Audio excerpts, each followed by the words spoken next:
Good afternoon, everybody, and welcome to our second food justice webinar, where we'll be asking whether or not our food should be coming with a warning label. Today, I have with me two illustrious guests, Laura Lopez Gonzalez, who is a journalist and an independent journalist and an editor, and she's the one who wrote the article asking or telling us that research and dietitians are arguing that it's time that African food comes with warnings. We've also got Dr. Makoma Bopape, who is a lecturer at the University of Limpopo at the Department of Human Nutrition and Dietetics. We'll also be taking audience questions throughout the discussion, so please feel free to post all your audience questions in the chat box. So today we're here to discuss ultra-processed foods and the need for front-of-package labeling. Because ultra-processed foods tend to be high in salt and sugar. They've been found to be the drivers of epidemic diseases like diabetes and hypertension, not just in South Africa, but across the world. This means they are the major causes of natural deaths in South Africa. International countries like Mexico, Peru, and Chile have turned to new kinds of warning labels on food to help people make better choices at the till. And it seems to be working. Now South African scientists say it's time that we do the same. So I'm going to jump right in and pose the first question to Makoma and ask, so during your research, can you explain what is the rationale behind front-of-package warning labels? Thank you and good afternoon. My name is Makoma Bopape again. To get right into your question, let me first explain what front-of-pack labeling is and then explain what front-of-pack warning labels are. So front-of-pack labeling is those labels that appear on packaging of foods and beverages, and the aim of front-of-pack labeling is to simplify the more detailed nutritional information that appears at the back of the food packaging. And now we have what you call front-of-pack warning labels, and now the emphasis on the word warning. And what warning labels do is they are aimed to warn consumers about ultra-processed foods, which have added salt, added saturated fats, added sugars, and which are also high in calories, so that it becomes easier for consumers to easily identify unhealthy products. So when we're talking about front-of-pack warning labels, we're talking about those labels where mostly pictures are used or icons are used to sort of interpret the nutritional information for the consumers. And the rationale why as South Africa we need to have the warning labels is warning labels have been found to be easy to understand. Several studies have been conducted in countries like Mexico, like in Chile, and it has been found that compared to other forms of front-of-pack labels, consumers tended to understand nutritional information better when they used warning labels as compared to other front-of-pack labels. And the reason why they were found to be easier is because of the use of pictures. A lot of people relate more to pictures than text or written words, especially the illiterate ones. And when looking at the South African profile, it has been found that actually some studies have been conducted which have actually showed that as South Africans prefer simplified front-of-pack labels. And the other reason why as South Africa we need the warning labels is looking at the health profile of South Africa. It has been found that diseases like diabetes, like hypertension, like cardiovascular diseases are on the increase. And this does not only exist among adults, there's evidence of this happening amongst children. So as a result, there was then a need to come up with a strategy that would assist South Africans to easily identify foods that are unhealthy. And this, of course, was done because unhealthy diets have been linked to the development of this diabetes and cardiovascular diseases, and especially ultra-processed foods, because ultra-processed foods have those added energy, added sugar, added fats, added salt, and so forth. So because the ultra-processed foods are so many in the supermarkets, if you walk into just one supermarket, you'll find there are so many ultra-processed food. It is now becoming more and more difficult for consumers to identify what is high in fat, what is high in energy. So those are some of the reasons why it has now come to the attention of researchers and also the health department to look into strategies that can be put in place to assist consumers to easily identify. And that is where the warning labels now become relevant in order to assist. Thank you. Okay, thank you. Laura, can you sort of, through the research that you've been doing, as a layperson who is not an expert like Dr. Makoma here, can you explain sort of what ultra-processed foods actually are, and where we are likely to actually be, taking them in and not actually understanding just how bad they are for us? Yeah, so thank you so much again, Zuki. My name is Lopez Gonzalez. As Zuki mentioned, I'm an independent health journalist and editor. I've been covering health in South Africa for about 15 years. So ultra-processed foods, human beings have been processing foods for centuries, right, to make it last longer or make it taste better. The ultra-processed food is kind of undergoes these really chemically heavy processes. It's really taking wheat or soy, right, which doesn't have a lot of market value. You can't really do a big markup on selling that sort of raw product. Companies come in, kind of manipulate chemically these foods to create really tasty but really bad for you, largely ready to eat kind of food packages or food products rather. There was some recent research in South Africa where researchers went sort of down the aisles of our major food grocery stores. 80% nearly of the packaged foods that you would find in a grocery store are ultra processed, according to this research. It was about 60% when you looked at beverages. So they're everywhere, but it's really difficult for people, including myself, to identify them. And I think that really goes to, I don't even think that, it's interesting as a journalist coming into this topic and sort of really being the average person that research kind of shows that we are as consumers. Like, I don't read nutrition labels. I can't read them very well. I buy out of habit. I take probably seconds to make the purchases that I'm making at the store. So I wanted to kind of take a step back because as part of this reporting, I went into my cupboard and I pulled out some food labels to actually start looking what was in my cupboard. So I want to take a quick second to show you guys what I found.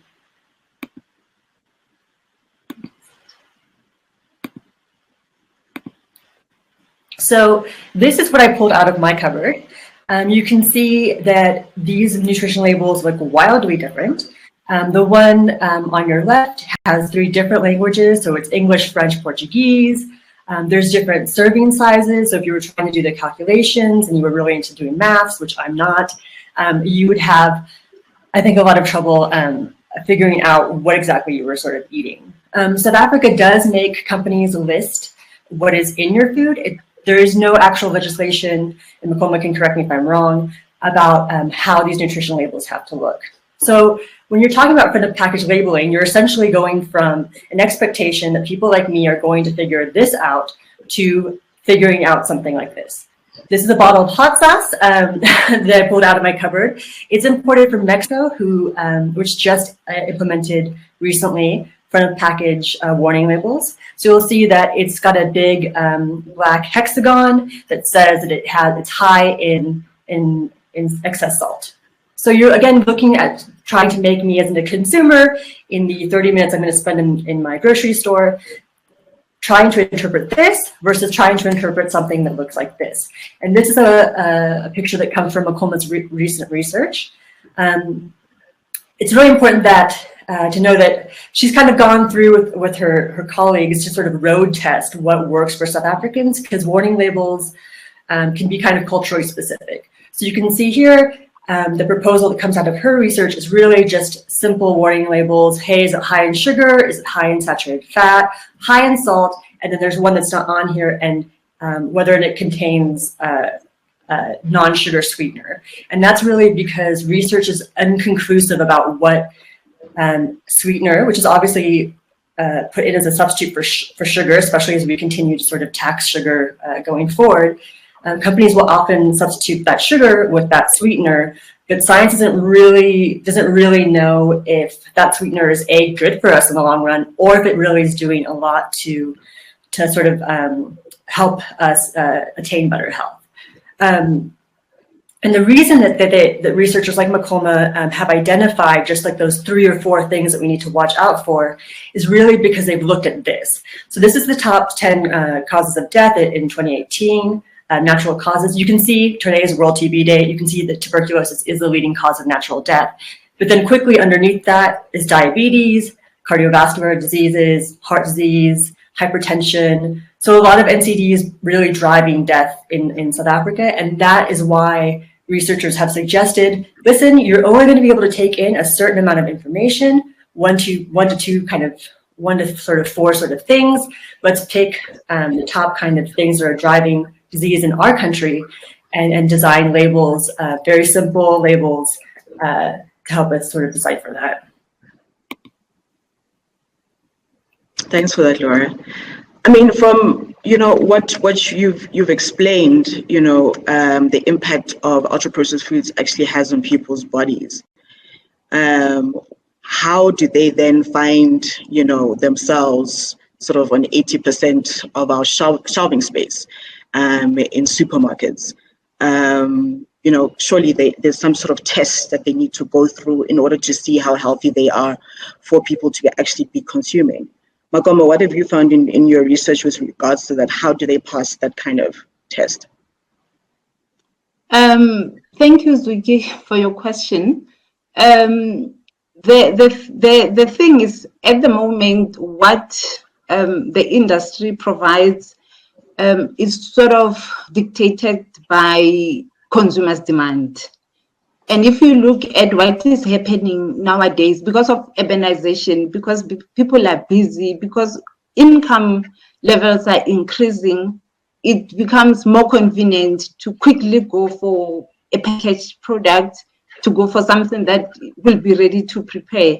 And as a result, then the supermarkets are now flooded with what consumers are easily able to grab, a package, give to a child to go when they're going for school in their lunch boxes. So because of that is why we see the supermarkets having so much ultra-processed food. And in terms of passing the test, at the moment, because we do not have a mandatory warning label or a mandatory label that dictates to the industry what qualifies as healthy, what qualifies as unhealthy, then it becomes easy for industry to produce and to sell whatever consumers are in favor of at the moment. Hence the need now to come up with front of pack warning label, because it is going to be based on a neutral profile system, which is a certain threshold that then informs the industry in order for your product to qualify as healthy or unhealthy. If it is above a certain threshold, then you need to label this product as either healthy or unhealthy. But at the moment, we don't have that kind of a system. Okay. And Laura, I want to pose this to you, because what Makoma is saying is that, it's easy, it's quick, it's cheap, it tastes good. The alternative being buying things that are not easy, quick, or cheap. So how practical then is it for people to be looking at alternatives, even though knowing how bad, this food is for you. Right. Yeah. I think when we look at any sort of social problem, whether it's like rising in like NCDs and obesity or poverty or gender-based violence, there's never like a one-off kind of like sort of magic bullet. So I think you have to always kind of look at these things in a constellation of other things that would support sort of the end goal. And certainly, cost is a huge issue for most families. I know that Chantal Witten is on the chat and call, but she's done research with mothers saying like, listen, my choices are constrained by the fact that I cannot afford healthy food. And I know that I'm feeding my kids stuff that I don't really want to be doing. So I think that I think this is part of a solution, right? So if you're going to go and you're going to look at 2 peanut butters and one has a high in sugar warning label, and then the natural peanut butter is right next to it, you might make a better decision there, right? But I think it also has to be kind of part of a broader constellation of sort of solutions about how we make that whole food more affordable, right? Because I think people get really caught up in what is like the latest nutritional guidance. And I think like Marion Nestle, who is a kind of an author who's unpacked this food system and ultra-processed foods, if you're into like understanding the system that is guiding or like sort of dietary choices, I'd really recommend reading her. But she kind of points out that, nutritional advice really hasn't changed in decades. It's like if you eat more whole foods, that's better for you. And it sort of works in industry's favor to kind of confuse us all the time. But I think that obviously whole foods right now are very expensive. Chantal's, we just finished having a chat last week where she was like, we might want to go back to looking at a way that we subsidize whole foods for families, especially families who are on grants. Yeah. Can I also add, one of the aims of the warning labels is to discourage purchasing of ultra-processed foods. Because if you actually think about it, the majority of ultra-processed foods offer very little nutritive value. So instead of focusing or spending the little penny that one has on ultra-processed, I would say maybe cereals or yogurt, when you see labels on those discretionary foods, studies have shown that then people tend to reduce purchasing of those unnecessary, I'm going to say in inverted commas, discretionary food, and instead go for other alternatives which then become offer more nutrition as opposed to those unnecessary, a bag of chips for a child when they go to school, for example. Thank you. Yeah, I think it's interesting that you say that, right? Because the pushback will be, well, I can afford this and it's not easily available, or whatever it is. But Makoma, as a nutritionist yourself, what are like the practical things that people can rather do, in opposition to sort of grabbing these quick and fast and cheap foods off of the shelves? Because as a normal person, you're like, well, I'm not a nutritionist. I don't know the actual nutritional compositions of certain things, and when I think about, for example, the kinds of food that I want, so I want something that's going to make me full now. I want something that's going to purport to give me a lot of energy so that I can do the work that I need to do.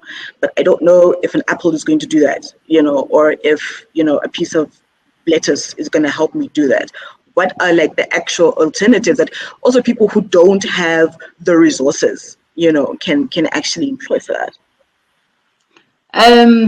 Very interesting that you're asking that, because I'm thinking because of the dawn of today, we have sort of made ultra processed more normal, more preferable as compared to natural food, as compared to wholesome food. And what I have observed is, in the absence of ultra processed food, people do get creative and come up with healthy meals. I'm just thinking, for example, during COVID level 5, most restaurants were closed. We didn't have as much access to supermarkets. as when the restrictions are a little bit relaxed. But people become creative and used what they have inside the household. So just to answer your question briefly without going into now dietary advice. If we go back and think back of how people used to eat previously, then one can sort of come up with easier, with more healthy alternatives. For example, instead of buying a packet of chips and diluted juice, one could pack a sandwich, a brown peanut butter sandwich, and take to school instead of packing a packet of those maize-based snacks with the diluted juice, for example. So the bread will give you nutrients, it will give you energy, it will give you vitamins, it will give you minerals, as opposed to that glass of juice which only gives sugar and nothing else. Thank you. Okay, that's a good way of breaking it down, is providing practical alternatives. I just want to go back to something that Laura mentioned in her article, which is that there was proposed legislation to introduce sort of mandatory nutrition labeling in South Africa 10 years ago. How far have we gone from 10 years ago? I think the short answer is not very far. So I think, you know, the health department did tell us for that article that they have now received the inputs, that they're working through, you know, several hundred pages of technical inputs.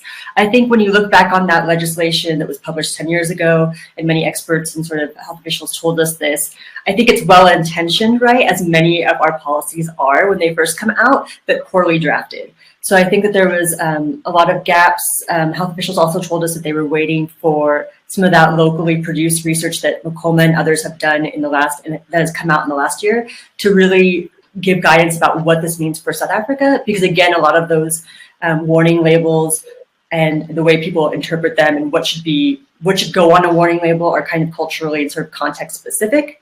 You know, the other thing that I thought was really interesting in looking at like trying to package these warning labels, rather, like around the world, was how they not only changed consumer behaviors, but also changed corporate behaviors. So in some contexts, they led companies to reformulate products to make them a little bit healthier, to try to avoid having those warning labels on them, which I think is an interesting sort of systemic kind of change that came about. Makoma, how do we get the health department to come to the party? Surely experts such as yourself should be convincing them of how important this thing is. How do you get them to come to the party? Actually, the Department of Health is already on board, Zuki. There is, in 2014, the Department of Health published regulation on food labeling. But since then, because it has not been published yet or finalized yet, since then they have had a relook into this labeling regulation. And one of the reasons why they are revising it is because they now want to include the front of pack labeling system within the regulation. And I'm sure it's not a secret, the Department of Health has shown interest in introducing the warning label. It's just that, like Laura has said, these things do not, they do take time to be implemented, but they are on board and they have actually revised. We just don't know how far they are, but they are in the process of revising the regulation. And what is nice about what is nice about this is myself and my other colleagues have conducted some research in the country among South Africans to have a view of how they feel about warning labels. And the warning label has received a lot of support from the consumers that we have interviewed. Okay.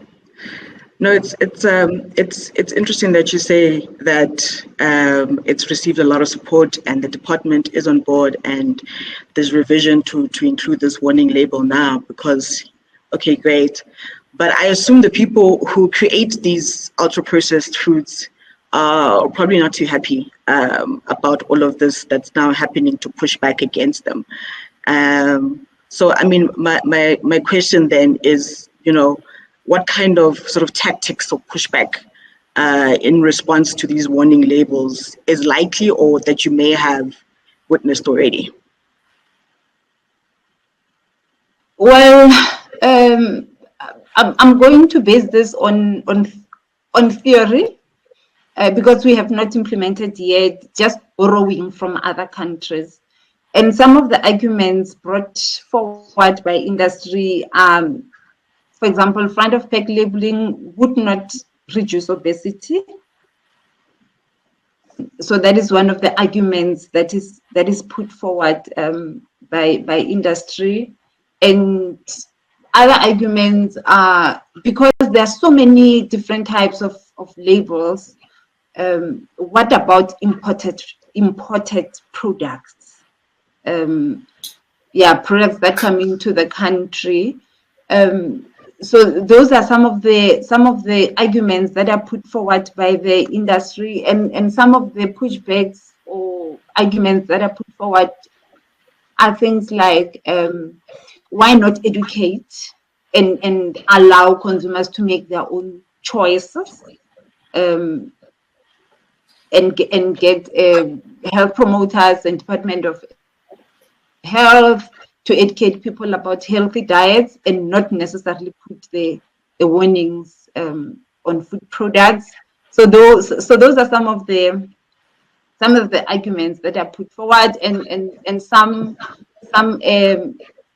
arguments are warning labels do not provide adequate nutritional information because it is assumed some consumers prefer to have more detailed nutritional information rather than just saying this product is high in sugar.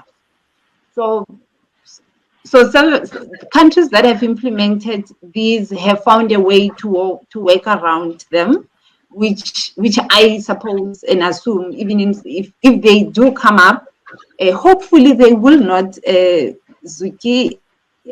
Hopefully industry in South Africa is also supportive of coming up with ways to deal with the non-communicable diseases and obesity pandemic in South Africa. But if they do come up, I suppose we as a country would also be able to deal with them as they arise. Thank you. Yeah, I mean, I guess some of these arguments sort of at first glance may be like, well, maybe actually, like, consumers should be able to make their own choices. They should be educated to make their own choices. But I mean, how practical is that? Obviously it's an industry tactic to push back. What would you say on that, Laura? Yeah, I think that there is, I think in health, in so many areas of health, we often just think that if people have more awareness, that they will do better, like make better choices, and something will be fixed that we are trying to fix. And I think, like, if anything, COVID-19 and vaccines has shown us that information alone is not enough, right? And so I think in the HIV field, we've seen all these moves to people know that they have to take their ARVs every day, but there's a lot of things that stand in their way. So there's been a lot of work being like, how do we make taking your meds the easiest thing that fits with your life? We're taking into account that you don't want to come to your clinic every month. It's going to cost you a lot of money. It takes a lot of time. So for me, I feel like we don't really talk about that in nutrition in the same way, because the choice is like, it's always like you're making a bad choice. And if you only knew better, then you would make a better choice. And I think I think that's not the case, right? And I think when we sit back and we look at the fact that 40% of women are overweight, 40% of people in any group are not making dumb choices, right? There's a systemic thing that is happening if so many people experience a problem. And so I think we really need to move away from this maybe overemphasis on choice and kind of step back and see like what systemically is standing in people's way of being able to attain this health. I think going back to like what Makoma said too about the industry pushback, I just wanted to like do like another little screen share. So these are countries that have done mandatory warning labels. Many of them are similar to South Africa's. You can see Brazil's looks a little bit differently, and that I think is due to corporate pushback. So there was so Brazil's don't look as sort of scary, as sort of definitive, and that was, I think, because industry pushback and sort of what Safar Abdul Karim would call use the delay, dilute, delegitimize tactic, right? So that they diluted the policy to make those warning labels a little bit less scary. This is how many different types of warning labels exist in the world, and you can see there's a lot of variation. Not all of these are equally as effective, right? So the ones that Makoma has presented in her research are really sort of the WHO kind of gold standard of what these warning labels should look like. You can see Peru, Chile, Mexico having those same kind of, Uruguay having those same kind of warning labels. What a lot of corporates have sort of pushed for in other places is these kind of robot-looking labels. There's, I think, a lot of different literature and research that shows that they don't work as well as the ones being proposed in South Africa, and that they're actually way more complicated for people to interpret, right? Especially if we're taking that 10 seconds that research shows we do to like make a decision on a purchase. There's also another problem with these kind of color-coded robot ones. This is what they look like on packaging. So this is from, I think, maybe France, where they've done a voluntary sort of robot-looking label. And you can see how difficult they are to pick out when all the other parts of the label or food packaging are so bright. And so that's one of the reasons that not all food sort of warning labels are created equal. But I do think if we look at what's happened in other countries, that this will be a tactic that corporates might use in South Africa. They might say, listen, why don't we go with this kind of label instead? Certainly in other countries, corporates have hit back at the threshold. So how much sugar you have to have in a product before you need a warning label. So I think you're going to see possibly the research underlying the warning labels come under fire. So I think, again, it's going to be possibly that delay the legislation, dilute the legislation, and delegitimize the information base that's coming, that the legislation is being sort of based off of. Yeah. Can I also add, Vicky, in terms of education, dietitians are teaching, dietitians have taught. There's so much information about nutrition out there, but the truth is the rate of obesity is increasing, non-communicable diseases are increasing, which means we have to do something different. And warning labels have been proven to assist consumers to sort of move away or reduce their purchasing of unhealthy food. So education, yes, is important, but education alone has shown that it's not sufficient. Even now, despite the education that we are giving, if you go out and you ask someone about juice, for example, so many people will say 100% juice does not contain sugar. Well, when in actual fact it is very high in sugar. So this is happening despite the education that we are giving. So the presence of the warning label then creates a better environment for people not necessarily having to go through the nutritional information, but just to at a glance be able to identify unhealthy products. Yeah, thank you. I just want to pick up on just what you've just said now, in terms of you can educate people, but that in itself is not enough. But also some of the images that Laura just showed now, particularly, sort of packaging designed to attract the interest of children. and sort of the pressure that children put on their parents to be able to buy those things for them, you have to wonder about how do you then sort of work around those kinds of discussions that you now have to have, and how easy it should also maybe be for children to be able to interpret sort of packaging that comes through, and make those kinds of, should they be able to tell what's wrong and what's right? And as a result, should there be some sort of regulation that says you shouldn't be marketing towards children, or your packaging shouldn't be looking sort of to attract the attention of children? Okay, I'm going to give an example of what is happening in Chile, because that is one country which has implemented the warning labels. Because there's a combination of the warning label, and there's also restrictions on selling of unhealthy food in schools, and there's also restrictions on items which cannot be marketed to children. It has been found that when all these are implemented, especially within the school environment, when teachers teach children about unhealthy food and they actually show them the label, and when the schools, for example, put a ban on food that contain warning labels for them not to be sold or even brought into the school environment, and also when there's law about food containing food labels not to be advertised for children, not to be put on food that is meant for children, or not to be advertised during child TV viewing time.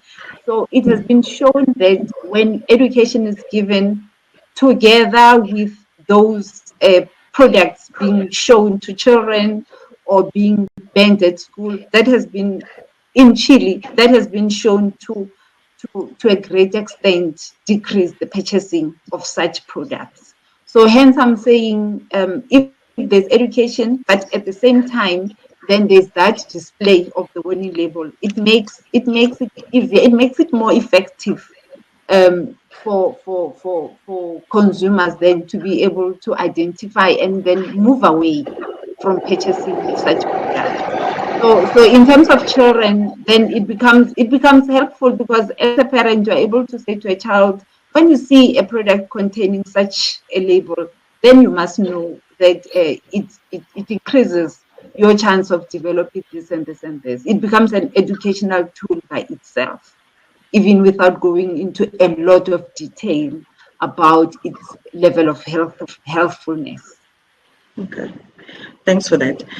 So I'm just going to bring in the audience now, because there seem to be quite a few questions that people are asking in the little chat box there. So Chantal Witten is asking, what about the unbranded foods from spaza shops, imports and repackaged foods? How do you get around that? Makoma? Informal market, that's a challenging one. And unfortunately, that's a reality that we are facing in South Africa. But yes, of course, that also needs to be taken into consideration. But at the moment, we are only able to concentrate or focus on industry, which is like more formalized. But yes, I agree. Something needs to be done in order to reach and get into the formal markets. Informal markets. And then in terms of stuff that is being imported into the country, I guess this one would be on the shoulders of the government, because then there could be a regulation that makes it law, or a law that mandates that any product that comes into a country needs to carry a particular one label that is mandated for all products that are being sold in South Africa. So that is something that can then be controlled at that level. I'm not sure if I answered all the questions. Yeah, I think from Chantal. Yeah, I think that's it. So I've got another question here from Maredi Mahlomoja. And she asks, do food companies do audits on the food quality by SABS standards to audit their processes of food production? I'll pose it to Laura. Is this something that you've come across in the research that you've been doing or investigations? I think that this is more, is this kind of more on the food quality kind of control question, which I think, if I remember from the listeriosis outbreak, actually falls to environmental environmental health officers, but I think Makoma might be better to take this question. I will say, though, that in going through this research, so many of our regulations depend on health, environmental health practitioners. So they're supposed to be monitoring everything from, like, you know, like what's being sold in a shop to does this, you know, for instance, like the breastfeeding advertisements that aren't allowed in shops. They're supposed to be monitoring that and like a gazillion other things. And at one point, like, I think the Northwest had like 10 of them. So I think that the monitoring and evaluation of these policies is also an issue. But I'll let Makoma take the food quality question.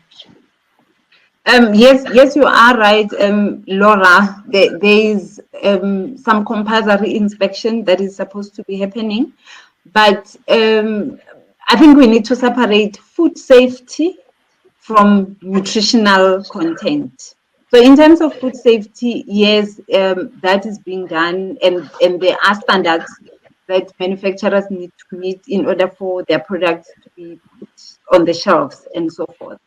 But in terms of nutritional value, as it is now, for as well, like I have said, manufacturers have a leeway to produce any product that they like. If they want to add sugar, they are at liberty to add sugar. Although currently we have the health promotion levy that regulates tax in terms of how much sugar is contained. But if they want to add saturated fats, if they want to add fat, I mean, salt, companies are at the moment at liberty to do that. Hence, we are now talking front of pack warning label, because that is the system that will then enable consumers to be able to tell which foods are more nutritious or healthier as compared to others. So there is a nutrient profile model that my colleagues have worked on that will enable industry to be able to put these labels on their products, or that will enable the Department of Health to be able to assist consumers in order to know which products are healthy or not. But as it is now, manufacturers can produce any type of food item and put on the shelf and eat it. So, I mean, I just want to go back to sort of the thrust of these series of discussions and investigations that we've been doing, which is food justice. You know, and what food justice looks like, and the importance of food justice from also just a human rights perspective, but also ensuring that, you know, people are living the best lives that they could be living, you know. So I just wanted to find out, you know, from your research, who are the people who are sort of disproportionately affected, you know, by the issues of health that are caused by taking in these ultra-processed food? And do you find that, or would it be your thinking that it is by design that those specific people are being targeted? I'll go with Laura first. Yeah, I think that you're right, and I think that I really, like, you know, again, for this article, I underwent like nutrition, like sort of almost like a nutritional counseling session. I literally came out of that, and I have like a master's degree, and I read this stuff, and I like report on it, and I probably care more about health than the average person. I literally retained like 2 things from that session. I have a type 1 diabetic in my household, so that's the second time I've undergone nutritional counseling. The first time we went, we implemented literally nothing from that first thing, because it was a lot of numbers and carb counting, and we just couldn't make it like a part. We couldn't like remember enough about it to sort of integrate it into our lives. So I just really want to emphasize how difficult it is to do nutritional counseling. And this is also something that the dietitian that I spoke to for this story, who did the counseling, she's like, people come in, they're overwhelmed. I do one or two things that we're gonna discuss in this session, and we do follow-up sessions. I call you on the phone. So I think that we need to realize that how difficult it is for regular people like myself to understand this nutritional stuff. The second thing I think is we definitely see that Africa, because it's an emerging market, is definitely a key target demographic for food companies wanting to push this kind of food into markets. So you see this all over the world. You see it in the US as well, brown and black people being targeted with this kind of food because the income brackets that they're in. And also that they're sort of seen as this emerging market where companies can still make a more sort of gains in terms of the numbers of people they're hitting. And I think, we really need to figure out, also, if you look at that, brown black people, historically disadvantaged, have worse access to healthcare. So when people who are poorer get sick, you also have like a harder, you can't just go to the hospital and get a bunch of testing strips to be able to control your diabetes really well, because I think the last time I checked in the government, I think you got like 2 testing strips a day, which again, living with a type 1 diabetic, like would not fly in my household. Like my family member would not be able to survive on that. So I think, again, you're like looking at multiple layers of disadvantaged kind of access to health and then healthy foods and how that plays out. And so I think we really need to like start having more mainstream conversations about how systems are designed to target people who are already very vulnerable. Makoma, would you like to add to that? Well, just to say, what is happening is there is now a huge rise in supermarkets in the country, and especially in rural areas. And with an increase in supermarkets, that then leads to high access to ultra-processed foods. And as a result, if we check research that is being conducted, the prevalence of diabetes, the prevalence of hypertension, cardiovascular diseases is increasing among people residing in rural areas. And I would then say, unfortunately, the target at the moment, it's more developing, or what is called low to middle income countries, which is not only South Africa, but low and middle income countries around the world. So that seems to be the focus more, now for ultra processed food, which is unfortunate. Okay. I'm going to take another question from the audience. And the question says, this is from Andrea Bergener. It says, warning labels themselves are so often based on outdated information. Saturated fat has been maligned for no scientific reason, and the recommended salt intake is an arbitrary and not agreed upon amount and expressed as grams of sodium rather than sodium chloride. How many people even know that salt is half chloride, or for that matter, how much they take in during a day? Makoma, do you have a response to that? Okay. Well, I'm going to say what the nutrient that is mostly related to development of hypertension is sodium. Hence, the interest in sodium when it comes to ultra-processed food. And again, the reason why we are coming up with warning labels is for that very reason that people are not aware of how much salt they are consuming. If one goes throughout the day eating, and actually reading the labels, it's only a few that will be able to tell this is how much sodium I've consumed, this is how much sodium chloride I have consumed. And that is the precise reason why we are coming up with warning labels, so that people do not have to sit and do the maths, but just by looking at the package, one would then be able to tell whether they are consuming a diet that is mostly composed of high sodium, high salty food or not. And in terms of outdated data, well, research is being done all the time, and there's like the latest evidence that shows the link between nutrition and development of these diet-related conditions. Okay, and has saturated fat been maligned for no scientific reason, as a scientist yourself? I would say no. There is recent, evidence that shows a link between saturated fats and cardiovascular diseases. Okay. So I just want to go back to one of the main reasons that we find ourselves in this conversation, which is the food and beverage industry and the ultra-processed foods. And I have a question that says, what is the practical way that we can counter this by shaming companies into doing better, but also getting people to be wise about reading labels? Is there a practical way? Can we get companies to be shamed? Do they have any shame? Laura?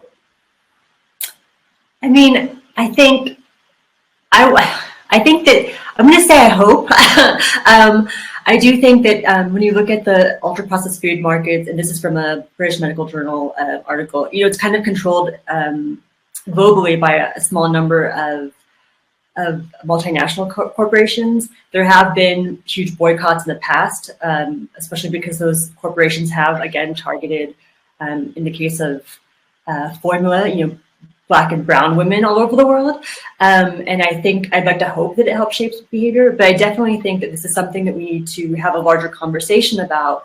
But I think really it goes to having a conversation, starting that conversation with getting away from this overemphasis in, I think, food in that individual choice. Because once you start doing that and you start telling people there's a system that underlies this, then you can start talking about the systemic issues and just get away from this idea that we can just keep throwing information at people and something will change.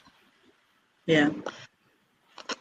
Makoma? I'm not sure if we should be shaming anybody, but my firm belief is if the demand decreases, even the supply will decrease. That's my firm belief. Once we have these warning labels that assist us, I believe if we as consumers make a decision not to support such products, I believe that's one way in which we could then see a movement in terms of production of such products. And at the same time, also, like Laura is saying, looking at the whole system of making healthier foods more affordable. That's another crucial factor that needs to be considered for South Africans in order to make it easier for us to choose healthier options. So I have to go back to this question that, this is a systemic issue, because I think, to a large extent, we've kind of laid this at the doorstep of, the Department of Health, and them regulating what nutrition, content should be in food. But it seems to me, it's kind of, it cuts across the board, because there's also a business case to be made for these products, and injecting into the economy. Department of Trade and Industry should probably play a role.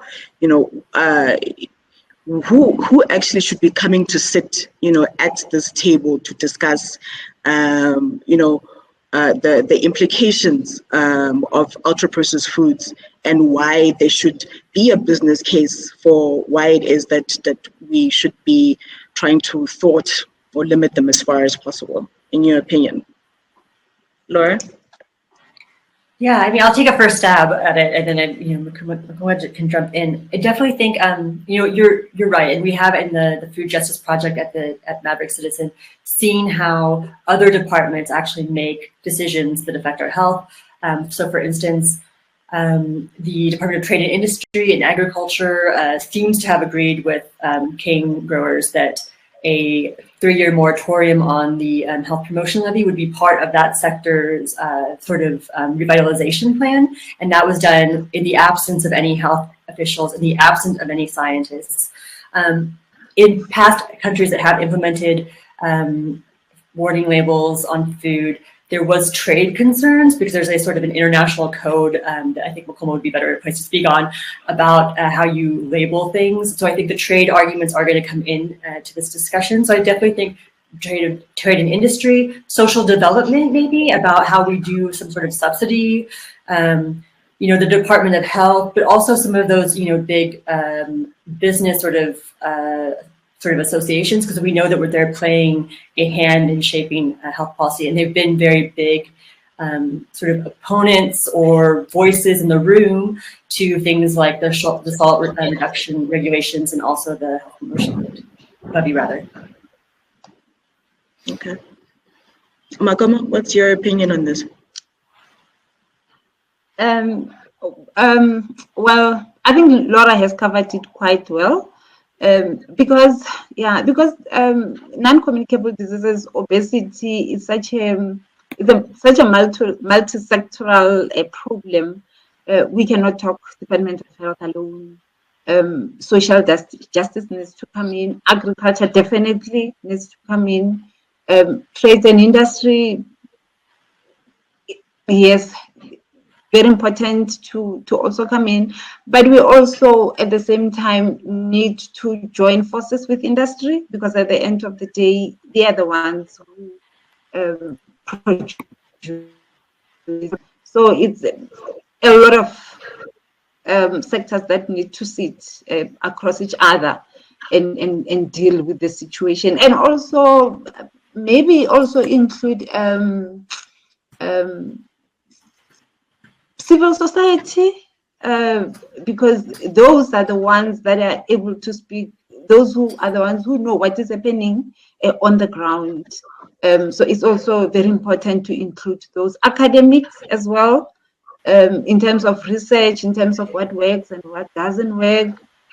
So a lot of sectors need to sit and tackle the issue together. I just want to bring up an interesting point that Laura just mentioned now with regards to the sugar tax, which is an argument that has been made that the Cane Growers Association are complaining that, well, this is going to impact on people's jobs. And how do you navigate, jobs versus the health impact? And is that like a legitimate argument, or is that also a potential pushback? I have a sort of, I think, what's interesting is that I think when you look at, for instance, the cane growers sort of association and their work to try to obviously fix where are definitely problems in that sector, and you've seen declining kind of production and a whole other things in that sector for decades. I think it's important that we do have to weigh those considerations, but so often the real health implications of doing things don't even feature in the same reports. So, if we're going to look at how to save jobs, and there's an economic cost to losing those jobs, there's also an economic cost to bad health, right? And we pay billions and millions in this country to try to do that. We have an underfunded public health system. Again, those consumers that are often targeted with bad food really use that system. It's overwhelmed already, so they're not getting great care. And I think it's about marrying those two kind of analysis. I just want to also find out from Makoma, with the introduction of the sugar tax, have there been any real significant improvements in people's nutritional take-in or nutritional health that you've seen? Has it made much of a difference? Just as a case for, it's an important thing to have. Thank you, Zuki. At the moment, the evaluation in terms of health promotion levy has been in terms of, as you might be aware, in terms of purchasing of sweetened beverages, and there has been a significant shift in the amount of sugar sweetened beverages that is being produced. But with regards to changes in intake, there's a study that is still underway to evaluate if there has been a change. Unfortunately, we do not have results yet, but we will share as soon as we have something. Okay, well, thank you for that. Unfortunately, we've come to the end of our discussion. So I just want to thank my two guests, Laura and Makoma, as well as the audience for all of their questions and engagement. I see the chat little box is very alive. So yes, with that, I'd like to bid you good afternoon and goodbye. Goodbye. Thank you, Zuki. Thank you. Bye. Thank you.